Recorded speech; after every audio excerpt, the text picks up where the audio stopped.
Hello, I'm Sunny Williams. I'm up here on the International Space Station. So this is Node 2. This is a really cool module.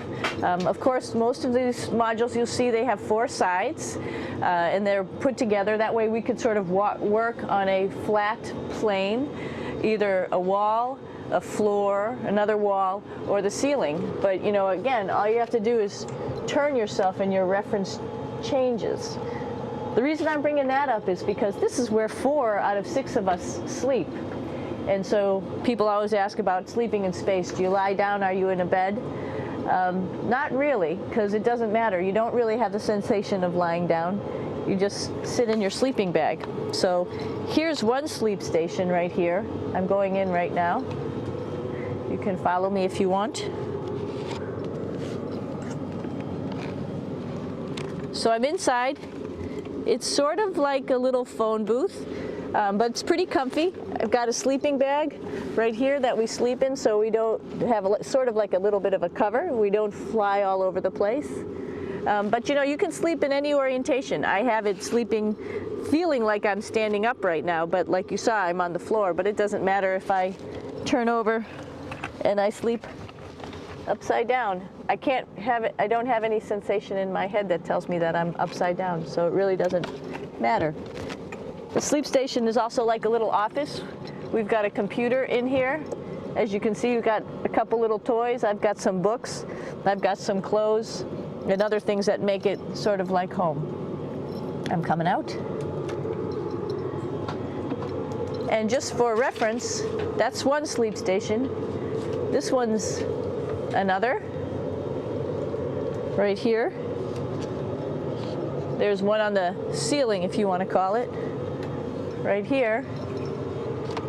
And then there's a 4th on the other wall over here.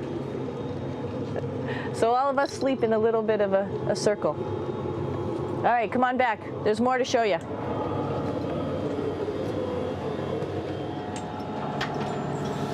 I know that there's some questions about how to use the bathroom and how do you actually live in space like normal, like at home. I mentioned real quickly about getting up in the morning and brushing your teeth and washing your face.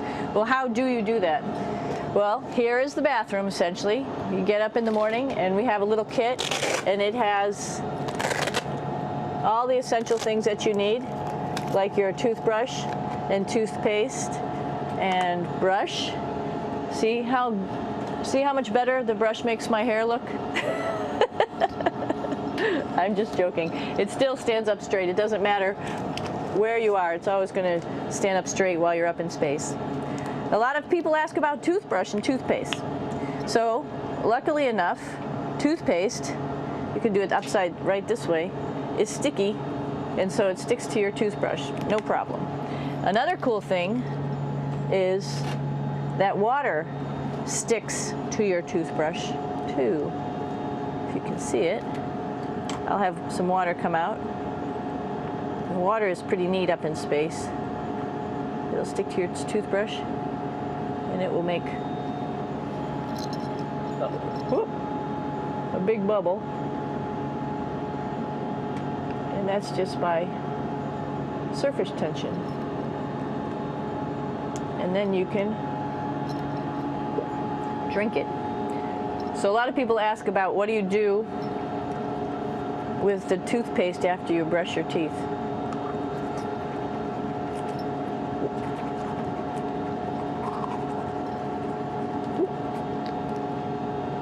Two options. Swallow it, and it's sort of like mouthwash, but it tastes a little gross. Or you can just spit it out in a paper towel, and then you don't have to worry about it. Swallowing thing I wouldn't recommend at home. I'm only up here for 4 months, so it's not that bad. One of the most pressing questions about living in space, of course, is the bathroom. So let's take a look at that little piece of work. Come on in.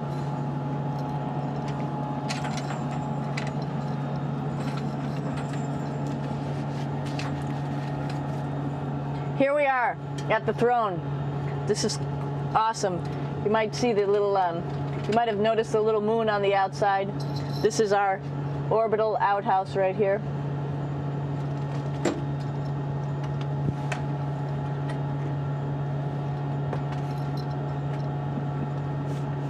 And of course, it serves for two functions. Number two, right here. I'll show you. But you see it's pretty small, so you have to have pretty good aim, and you'll be ready to make sure things get let go the right direction. And it smells a little bit, so I'm closing it up. And that's of course for number two. And this guy right here is for number one. So they're sort of two slightly separate functions, but you can do a little, essentially both, by hanging on right here and doing number one and number two. I might add it's color coded, so you really don't get it mixed up, which is nice. This is yellows for number one. And also there's a selection of paper. People always ask about toilet paper. What do you do with toilet paper? What kind of toilet paper do you have? We have gloves, just because sometimes it does get messy.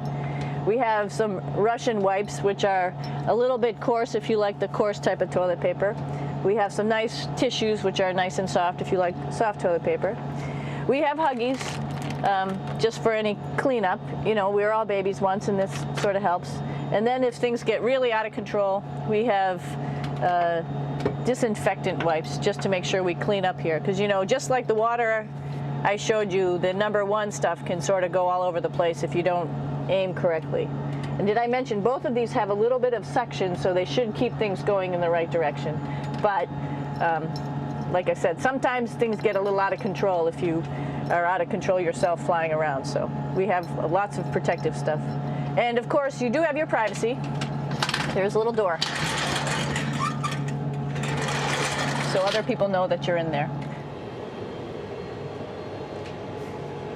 Here's a pretty cool place. This is sort of like in your house where everybody meets in the morning. After you wash your face, brush your teeth, you want to find something for breakfast. And this is our kitchen.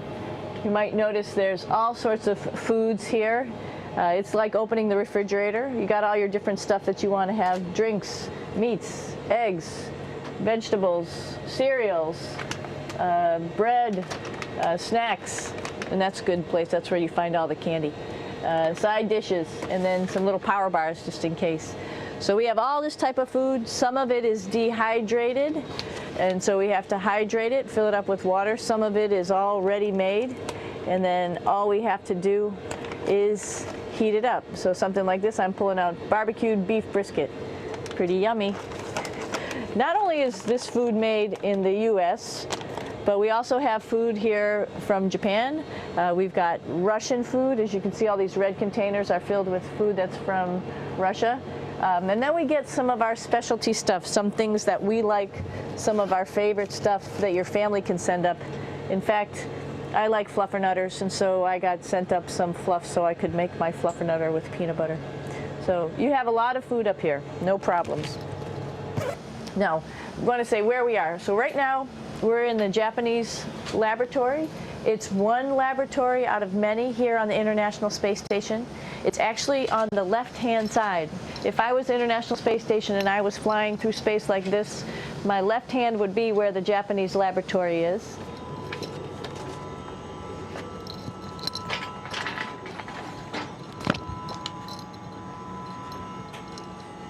So now again, we're on the right-hand side, all the way on the right of the International Space Station. This is Columbus, the European module. It has science experiments all over. You could see it looks a little bit crowded. And here we do a lot of our medical experiments.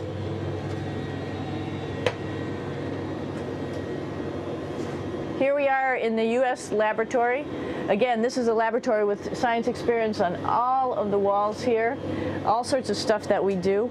And one of the things we also do is we exercise. We have some exercise equipment on board the space station. We need to do that because we lose bone density and muscle mass while we're up here, and that's a result of not having to fight against gravity. So how we keep ourselves in shape are with a bike, a treadmill, and a weightlifting machine. This is the bike. You notice the clip pedals? So all you need to do is actually clip your feet in, and then you can start pedaling. You don't need a seat because you don't sit down. Actually, I haven't sat down for 6 months now, so you don't need any type of seat. Just make sure you're held in with your pedals. You probably see that the bike bounces around a little bit. As I move it, it's not steady and held to the wall firmly. And the reason for that is the space station is pretty big. You saw that there's also solar arrays on the space station. If we start putting any forces into the space station, it's going to make those solar arrays bounce around a little bit. So to prevent that, the machines bounce around a little bit, move around a little bit, and that way we don't put any forces onto the structure of the spacecraft out to the solar arrays. All right, a little farther on. Come on.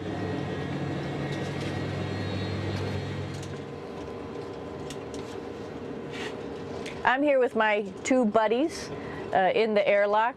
Actually, these are two spacesuits that are ready, primed up to go outside, as we call it, to go do a spacewalk in case we have to do anything outside. Some of the things we do outside are just like inside, repairs. We have a lot of electrical boxes and machinery and solar arrays, in fact, that I talked about earlier, that are outside, and sometimes they don't work quite right.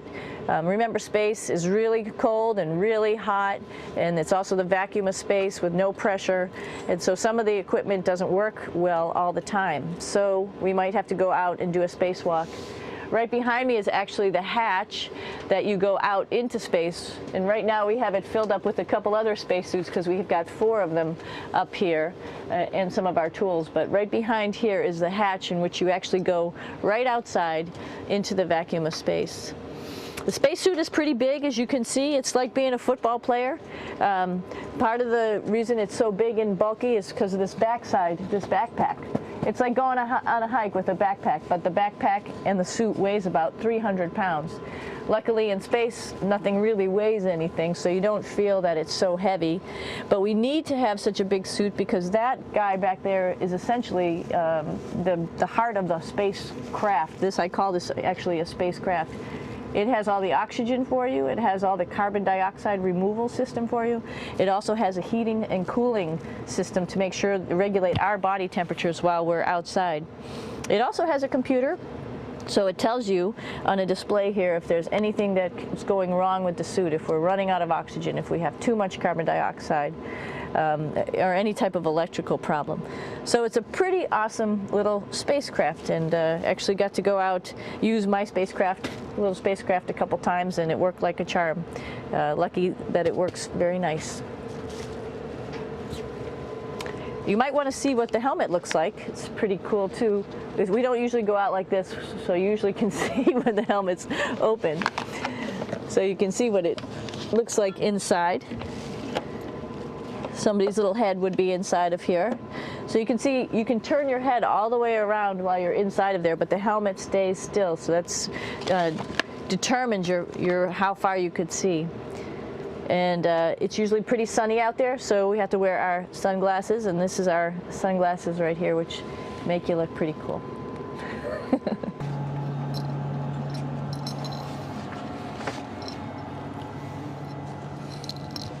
It's like a glass-bottom boat.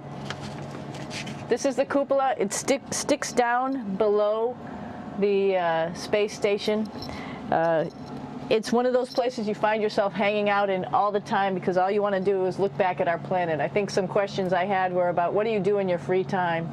And you can't help but want to just come to the cupola and look outside as much as you can. And a lot of folks, I play this game with myself about where we're flying over the Earth. Try to come in here and just guess. After being here for a little while, you can sort of figure it out. You can tell different cloud types over different continents. You can tell different soil types over different continents. So let's see. And then, of course, there's a lot of ocean. So usually we're over the ocean at first glance. I will tell you in just a moment where we are.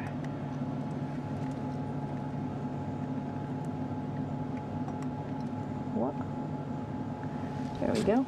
So right now we are right over Africa. It's a little bit cloudy, as you can tell, but we're right over the continent of Africa. Hey, what's that? I think that's a Soyuz spacecraft. That's the spacecraft that's taken us home to planet Earth today.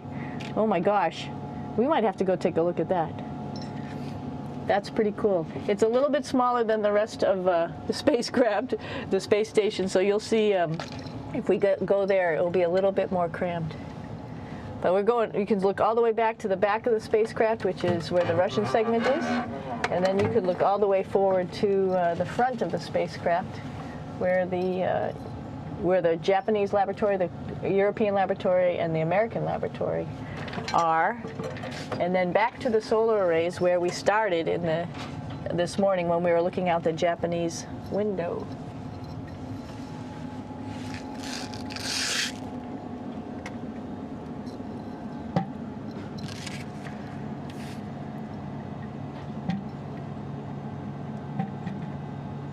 So other questions that were here are, what would you recommend as a job, and to what type of person would want to be an astronaut? I think people who would like to explore, of course people who like math and science, that's what this is all about. We have people in the office who are doctors, teachers, veterinarians, engineers, pilots, so all sorts of people become astronauts, and I think if you see it's just sort of cool, so I think people who like to do a little adventure and like to do cool stuff probably usually become astronauts. Hey, one thing I didn't show you, or I talked about but I didn't show you, was the exercise, another piece of exercise device, which is the advanced resistive exercise, and that's what this is right here. This is ARED, and you could probably see this bar. Let me just do a little bit of maneuvering here. Stand by. You have to set it up just like at any other gym.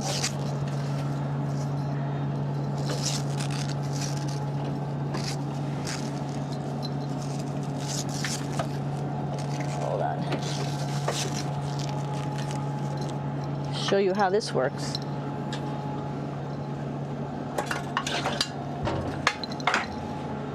So you can see you can change your attitude just by going from one module to the next, going up from the cupola down here.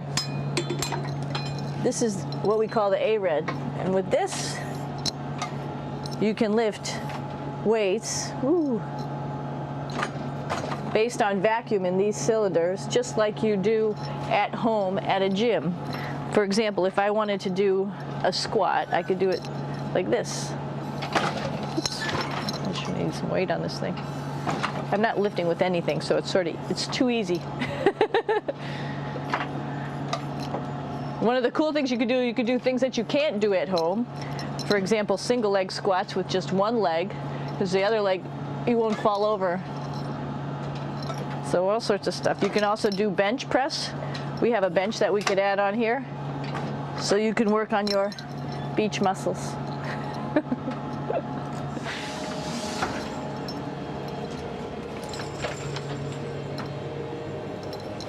Hey, Aki, what are you doing down there? Crashing things. This is one of the cool things about space, too. It sort of looks like there's a big old hole here, but you don't even think twice about it. You could just jump over the hole, or if you want, you can go jump into the hole. I'm coming down. Woo!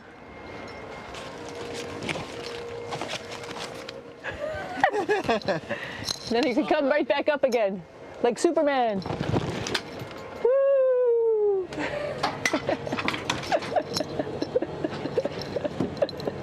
We're lucky we have a really cool big space station that you can fly around in. That's actually called the PMM. You might have saw it out the window. It's a big silver canister. What's really great about that is it's essentially our closet in our pantry, or whatever you want to call it. We have extra food down there, we have extra clothes, we actually throw the trash out down there. So it's nice and organized, and we have all of our stuff that we need while we're working in all these other modules all stowed in this location down here. And it's a lot of fun to play in. So we're going into the Russian segment. Be ready. You don't need a passport either.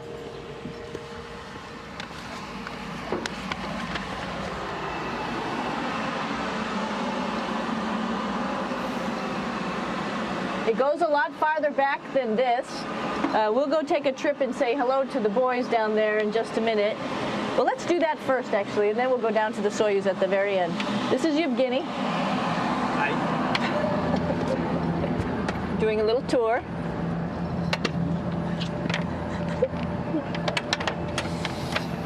This is the FGB, and what's cool about this module, it is actually the very first piece of the space station that came up in 1998. The space station has been around for about now manned for 12 years, but it's been up in space for about 14 years. And this was the very first. It is like the Russians' PMM. It has a lot of storage, as you can see.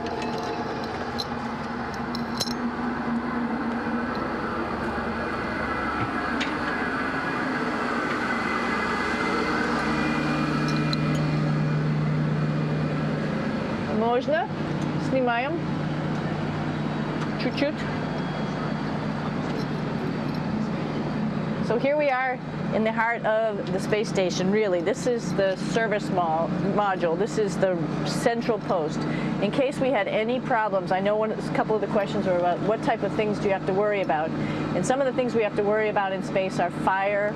If we had a fire, if we had a depressurization, like we were hit by a micrometeorite and it made a hole, or if we had some type of toxic atmosphere. We use ammonia for our radiator, so there is a possibility that ammonia could come into the vehicle, and then it would be bad for all of us. If we have any of those problems, we come right here, which we call the central post. It is the main heart of the space station. It was also the first computers that came up here that ran the space station. And so behind this wall right here are these main computers.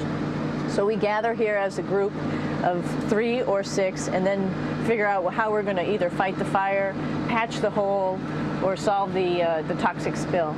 And what's cool about this module, of course, it's the central post. It also has great windows right down toward Earth. It has controls to fly in visiting spacecraft if they need some assistance right here. It has Russian computers as well as American computers to help us control anything we need to on the space station. It's a couple of our crewmates back there, Oleg Novinsky on the right and Yuri Malenchenko on the left. And there's also a second bathroom here, which is really cool because 6 of us going to one bathroom is really tough. And so there's one bathroom here and one bathroom on the other side where I showed you. And you can probably see on the wall behind Oleg and Yuri some of the heroes of the space program. Korolev, Sergei Korolev, who was a chief designer of putting men into space, and of course on the right-hand side, Yuri Gagarin, the first man to go into space. So just reminds us of our roots. Yuri, what are you doing? Что делать? Coffee. Making coffee? Yeah. Oh. Black coffee. Yeah. Looks good. Okay. Спасибо. We're going to check out our Soyuz real quick. Make sure it's ready to go. All right, back to the Soyuz.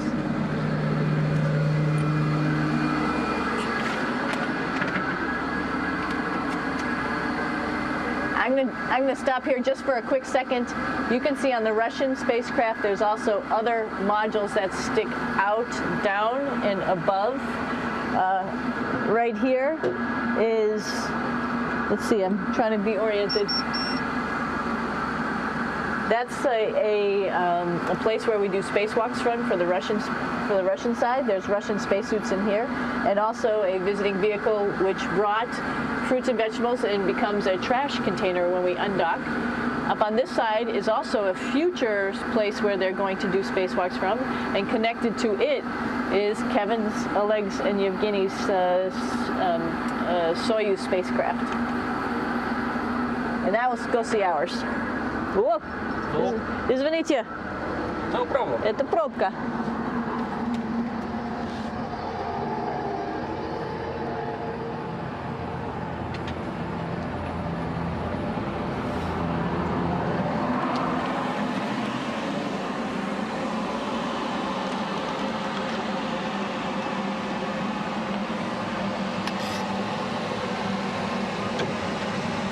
Coming down. down.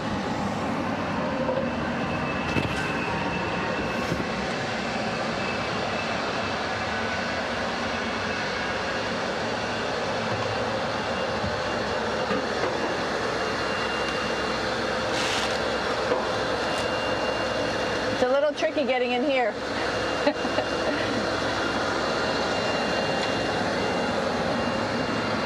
This is the docking probe right here, this big thing.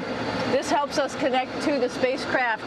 This probe actually sticks into this cone, and that's how the spacecraft, our Soyuz, becomes connected to the ISS initially. That is then replaced by clamps, which are around here, that will allow the two spacecraft to be stuck together. And then you can remove the probe and the cone.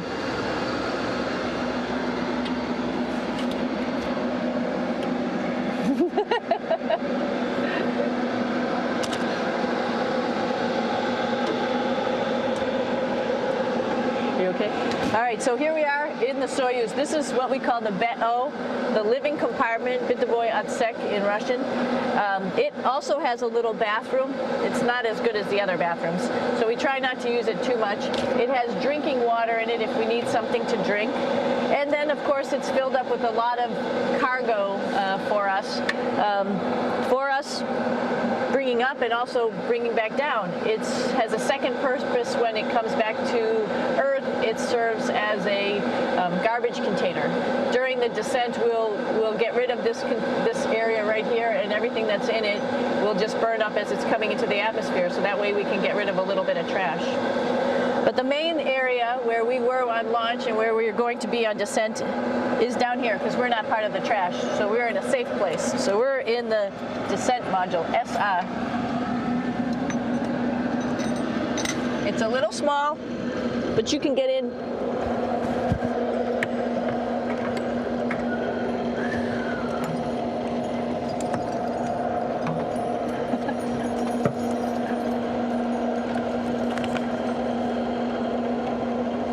Not sure how well you could see in here. Hold on for a second. I'm going to turn it up this way, just so you could see the hatch and you could see Kevin. It's a little bit small, but we'll come in and show you around. You coming in? Probably not. Okay.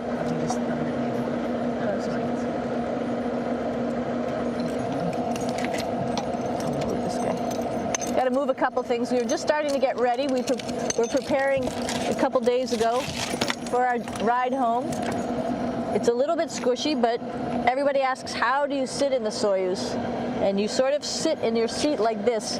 The seat is molded to your body, and so you can just sort of squish in here and be pretty relaxed. Everybody has a handmade seat for them. And then, of course, there's a control panel, and that's where we do most of our actions and work right here. There's hand controllers, which you can fly the vehicle with, and there's a stick right here, primarily used for communications when we're trying to talk to the ground. So 3 of us fit in here.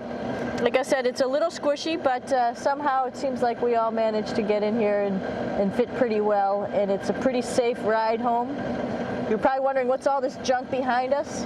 Well, it's all of our parachute, first of all, and then it's all of our survival gear, just in case we end up landing in some strange place on the planet and nobody's there to rescue us right away. We have all sorts of survival gear with us, keeping us safe in here.